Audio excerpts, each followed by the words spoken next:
and welcome to Carolinas Aviation TV, a weekly television broadcast brought to you by the Carolinas Historic Aviation Commission, a non-profit organization and Charlotte Public Access Channel 21. I'm Nathan Mackey, your host, filling in for Dale Michael Brisson, who is on the air show circuit this week and for the next couple of shows. So we're just going to relax and have a few laughs and maybe make a few mistakes, but we're going to have fun doing it. My guest today is Bob Griffin. Bob is a retired JAARS missionary pilot who resides in Lancaster, South Carolina. He and his wife, Louise, served with Wycliffe and JAARS for 55 years. And Bob's going to tell us a little bit about his career. Bob, how did you get started flying? Well, when I was about 5 years old, looking up at airplanes as they flew over the farm out in Washington State. Have loved airplanes ever since. And I remember my first ride when I was probably about 12 in a Boeing mail plane, 42B, Model B, Boeing.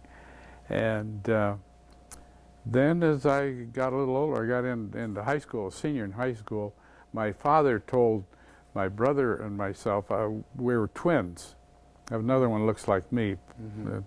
You've take told it or me some leave interesting it. stories about that, changing clothes Yeah. and such. And we had a lot of fun because we pulled a lot of legs, fooling people. But my father said, if you boys want to learn to fly, and he knew we did. He did too, but his health was poor and he couldn't. And he scraped up some money from someplace, and he said, I'll pay for you each to solo. And in those days, you could buy a package. I think it was $65, and the agreement was for $65 you soloed in a J3 Cub, and that's what I did. And you flew that all over Washington State as much as you could. Yeah. That beautiful little J3. Now you're a retired missionary pilot. Right. How did you get involved in missionary aviation? Well, when I was, of course, loving airplanes and feeling a call from God that I can't really explain, that I should be a missionary. I didn't want to be a pastor, a preacher. I wanted to be a missionary. And I was in college, and a couple came to speak at our group there on the campus. We had an InterVarsity Collegiate Fellowship group, about 90 kids on this campus of Washington State, then college, now it's a university. And they came and talked about their work. They were with the Wycliffe Bible Translators, which I'd never heard of before. And Neil got up in front of this young crowd of young people, and with a blackboard, he explained how you could listen to a language you never had heard before. In his case, it was Zapotec, in about the middle of Mexico, and write it up on the blackboard he wrote it up on the blackboard with phonetic symbols. It looks like chicken tracks. But he could read all that back, and he could say all the words correctly, even though he didn't know what they meant yet. And he gradually learned the language that way from the people. Then he designed an alphabet, made an alphabet and primers so the people could start to learn to read. And then he began to translate the New Testament. And I really got excited over that. I thought, this is something you could give your life to. This is magnificent to be able to do that for a people that had never had a written language before. Flying an airplane and then flying in missions, two of your favorite hobbies here. Well, it wasn't until the next day that I spent some time with them, and Neil, in the process of the couple of hours asking questions, he learned that I was a pilot. He said, "You're a pilot?" I said, "Yeah, I learned to fly as a senior in high school, and I had my private license by then." And he said, "Well, Wycliffe is praying for pilots." And my ears came up and went twang. and that set my course for the rest of my life, really. So you got involved with JAARS, and you you picked up an airplane Yes. in 1955. Tell us about that airplane and what kind of airplane it was, Bob. You get me started on a long story. Yeah. Yeah, it was one just like this, Mm-hmm. Helio Courier, Mm-hmm. and this happens to be old number one. Mm-hmm. The And Jerry's got a shot of the airplane that you ferried yeah, to and then Ecuador. I picked that up at the factory in Pittsburgh, Kansas, in December 1955, and ferried it to Ecuador. Mm-hmm. And I arrived down there in the early February of '56, Mm-hmm. 1956. There were some interesting events going on down there when you arrived. Just before I left on that ferry flight, we heard that friends of ours in Ecuador had been martyred, had been murdered by the people we then called Auca, the Auca Indians. They're now go by the name of Waorani, Mm-hmm. which means the good people. Mm-hmm. Auca means savage, which was what they were. Depended on which end of the spear you stood, what you called them. And so these 5 men had just been martyred, and the pilot, a Mission Aviation Fellowship pilot, Nate Saint, was a friend. I knew Nate. I was sad to hear that because I was looking forward to taking this airplane, brand new special purpose airplane. We need to say that it will fly. It's STOL, short takeoff and landing. It'll fly at 30 miles an hour. And very well. Yeah, and cruise at 160. And I was interested to show this airplane to Nate. I knew he'd fall in love with it like I had, but I couldn't. He was already in glory. So I ferried the airplane to Ecuador and immediately got involved with servicing the widows, going out, helping pack up their things in the jungle, their jungle locations, and flying them out. It was a sad time, a lot of tears.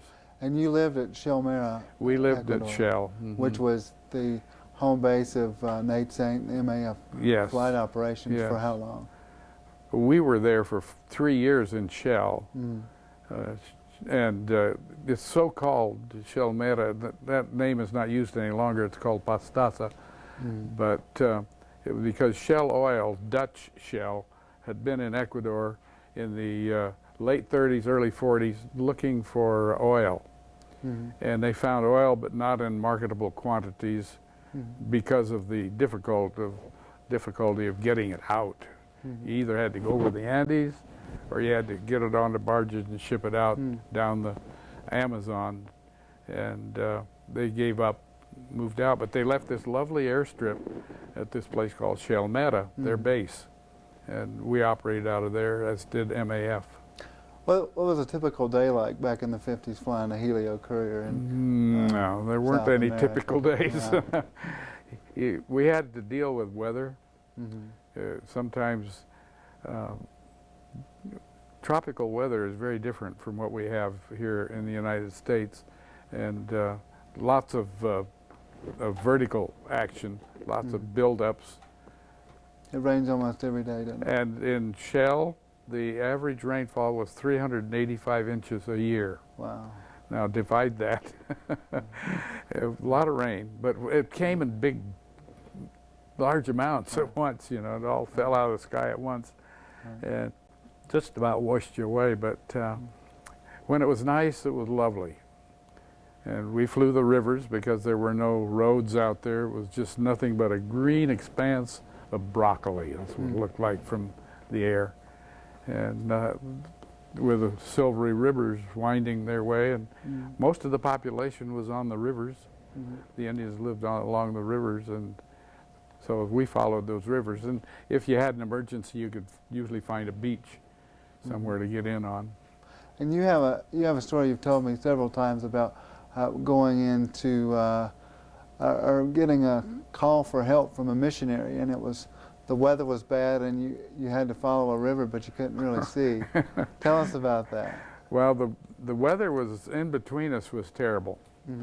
Where I was, it was okay. I mean, it was flyable, and on the other end, it was Kavu, I knew once I got through that stuff, but we didn't fly instruments. That was there were no radio aids, and if you flew instruments, it was strictly dead reckoning. And whoever called that dead reckoning named it well. So I followed the river. The river was probably a quarter of a mile wide most of the way, and all I could see was the lighter area that was water and the darker area on each side was trees. And visibility was probably a half a mile maybe. Not VFR weather. Not VFR weather, not legal VFR weather. Right, but I got there, and we evacuated the missionary. He was in a bad way. We got him out to the hospital. Now, is that the same story that I've heard you tell, where you were looking for the a hole in the clouds and you punched through the bottom and flew down the river and found the airstrip? Yeah, this was in the Philippines later on. Right. And we had a missionary that a gal that had appendicitis, and she'd been on the radio late the day before talking to the doctor, and he said, we need to get you out of there. Well, by this time it was so late in the day, and she's across a mountain ridge, only 30 minutes away, but she might as well have been on the moon as far as me getting there. And build-ups along that whole ridge of mountains. And so she came on the next morning early, 6:30 a.m. We had a SCAD, and she said, Bob, it's right down on the ground here, fog, and due to the rain the day before. And I said, well, let's talk. Every 30 minutes we talked. I was just waiting for her to say, hey, there's some blue holes. Meant it was breaking up. And she finally said she saw some blue holes. I said, okay, I'm on my way. I crossed the ridge, and here's this valley full of cotton out there. Now, we're looking at a slide here on the monitor. Tell us about this airstrip that you've got. Oh, well, that's another one of those short ones. Yeah. It started, you see the green part of the strip. That was the early part, and then the river started washing it away. And making it shorter and shorter, and so now we're just cutting out a new one on the left side there to get a longer strip. And we've got a slide of that airstrip that you were talking about earlier. Hopefully we'll get to that in a few minutes. Well, let me finish this story. Sorry. You interrupted me. Sorry, I did. I told her when I got there, all the blue holes had disappeared. I mean, she's looking up for blue ones. I'm looking down for green ones. But I said, well, I'll go on out in the valley. First, I said, how much ceiling do you have? That's critical. And I had taught all the missionaries about where on this mountainside, would give me 200 feet, 300, 400 feet. And I said, well, I'll go on out further, and the valley opens up. And I'll find a hole out there. I'll get down. I'll come up the river, which I did. It's very little. It's a small river, narrow canyon, very twisty. So I was thankful for the Helio. I could slow it down to about 40. I could come up through there and make my approach around the last bend and get on, loaded her up, took her out. And I'd like to remind you that you are watching Carolina's Aviation TV. I want to tell you a little bit about our museum that is just off Morris Field Road near the Charlotte Airport. And if you take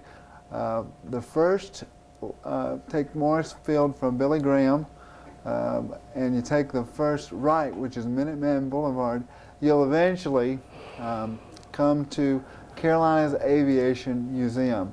And we have many aircraft on static display, as well as a flying fleet of aircraft.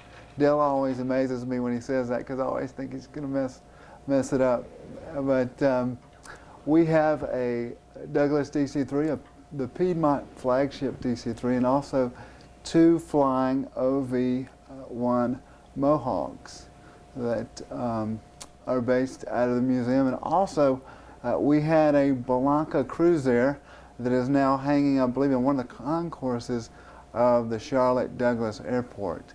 You can go to our website at carolinasaviation.org to find out a little bit more about what we do at the museum, and maybe even volunteer. We're always looking for volunteers, and if you know of someone that loves to talk about airplanes, that has aviation experience, we'd love to have them on the program. Call the number when it's put up on the screen, and we'll be happy to get your guest on as soon as possible. But now we're going to watch a little clip of Bob Griffin flying the Helio Courier. And this was filmed a few years back, and you were flying the first production Helio Courier, old number 1 or 42 Bravo. Mm-hmm. And we can just watch the performance of this plane. Tell us a little bit about flying the Helio, taking off. Well, you notice how quickly it got off the ground. About 5 lengths of the airplane and you're airborne. Mm-hmm. And then normally in a demo we'll make a sharp turn to the left, and well, here I am hanging on the prop, flying. That's actually flying yet. Mm-hmm. It's not even, the airspeed indicator isn't even working at that point. Mm-hmm. And it'll just stay there as long as you want to. Until you run out of fuel. Yeah. And down you come, but then I drop the nose and pick up a little speed, and you can see the slats on the leading edge of the wing if you watch carefully, working in and out. The slats on the leading edge and the huge flap, which you see there, and here's another takeoff. And you've got the crosswind gear. Yeah, the crosswind. I was running sideways there for a little way. Little distance. But you notice about 300 feet and you're airborne. What's that like flying on crosswind gear for the first couple times? Well, you don't even know it. If you want to come in and land in a crab because of crosswind, you just crab the airplane and land. And the airplane will track right down the runway. You're not even, now here, this demonstrates the controllability at low speed, which is one of the tremendous assets of this airplane. Total roll control at very slow airspeed, and that's been the nemesis of other aircraft. When they got slow, you can't control it in that mode. Don't try this at home in your Cessnas. No, it will not work. Well, here's another takeoff. Notice I'm running sideways there. And then as I get a little speed and the rudder becomes effective, it straightens out. And up we go. What kind of pitch attitude are you using on that takeoff? Ooh, I don't know. Just whatever the airplane does. Yeah. What kind of engine do you have? That's a Lycoming GO4 35. How many horsepower? Oh, you would ask me that. I think it's 260. 265, I think. Yeah. 260. My memory's not what it should be anymore. Here we come in for a landing. Now you notice it's short. Land down, apply some brake, and we're stopped right there. Beautiful smoke coming off the tires. Yeah, I always like to see that. It's a neat look. But after you went to Ecuador and flew for about 4 years. Yeah, we were in Ecuador 4 years. You went to where? Then the JAARS asked us to go to the Philippines and open up a program out there for the missionaries. We spent 10 years then in the Philippines. Wonderful, wonderful years. And our kids had most of their growing up experiences in the Philippines. That's what they call home. Now, did you stay up? Did you stay in the same place in the Philippines, or did you move around? No, we had 2 centers of operation in the Philippines. One up north, a place called Bagabag. All the Americans call it Bagabag. And the southern center down on the island of Mindanao called Nasuli, near a town called Malaybalay, Malibali. Well, how many times a week did you fly? Every day. Every day? Every day but Sunday. And you guys didn't really have limits on the hours that you, the only limits were daylight and dark. When it got dark, we couldn't fly. There were no night landing facilities in the Philippines anywhere. Yeah. I think at that time there were 3 airports that were lighted at night. And so we didn't fly at night, and we really needed to rest. It was a heavy schedule. I have flown sometimes as many as 80 hours in a month and maintained the airplane while I did that. Jerry, do you have a slide for us here? We got a picture of an airstrip. Tell us about this airstrip. Oh, that's one of those shorties. That was about 400 feet long. It's foreshortened because of the focal length of the camera. But you had to make a curving approach to get in there. That stuff on the end was a little too tight to make a good approach, a straight in approach, that is. And then normally I taxied right up on the top of this hill to take off, for takeoff. How many different strips did you guys use in the Philippines? Oh, I couldn't give you probably 25 or 30. Really? And they were all varying conditions at any particular time because of the weather and everything? Yes, yeah. Sometimes they were soft. I don't know whether he has that picture of the... yeah, I think we got one in the mud. In the mud. Now here's a... shot on approach. Going into a strip in Southeast Asia, in a canyon basically. And that looks like somebody shot it over the shoulder of the pilot. Yep, he did. And that's probably about a 600, 700 foot airstrip. That one looks pretty long, yeah. Yeah. And that's an international airport runway right there, isn't it? Anything longer than 600 feet was really long. Tell us about this slide. Oh, that place. That was mud. First time I landed there, the airplane went up on its so high on its nose that I flipped mud on the top of the wing with a prop.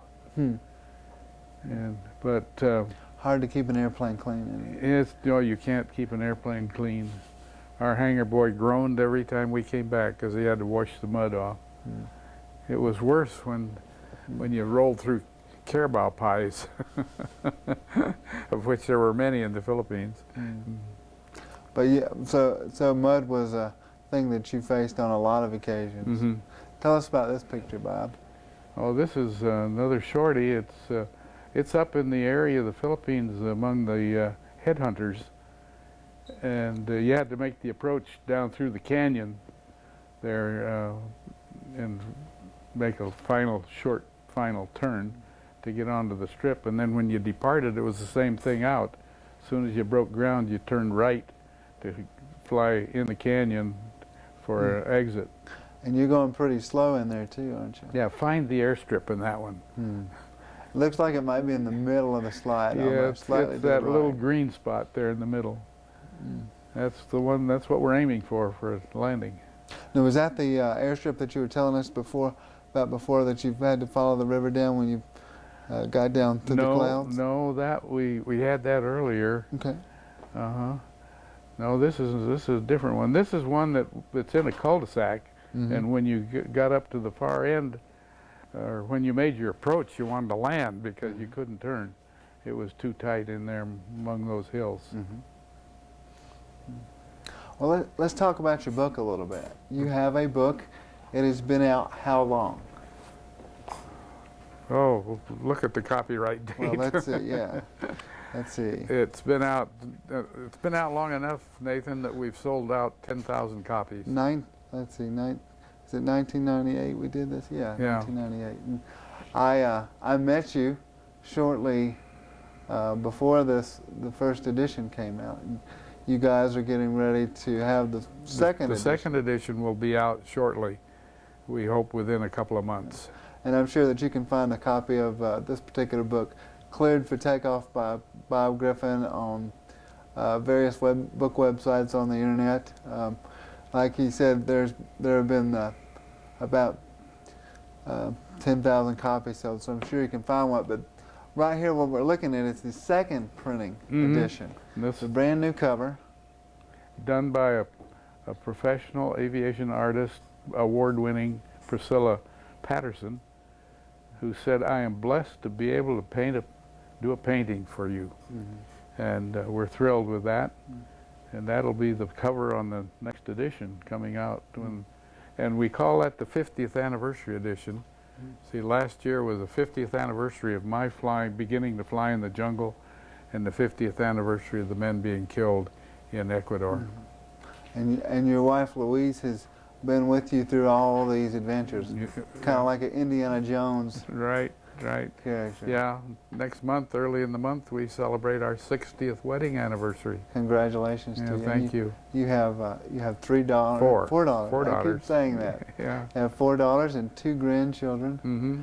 And if you could sum up your career as a missionary pilot, what would you say? I'd go back and do it all over again. Do it all over again. Yeah. It's been a wonderful, very fulfilling, very satisfying. With the same airplane? Sure. Well, to fly where we flew, the Helio Courier was a magnificent machine. Mm-hmm.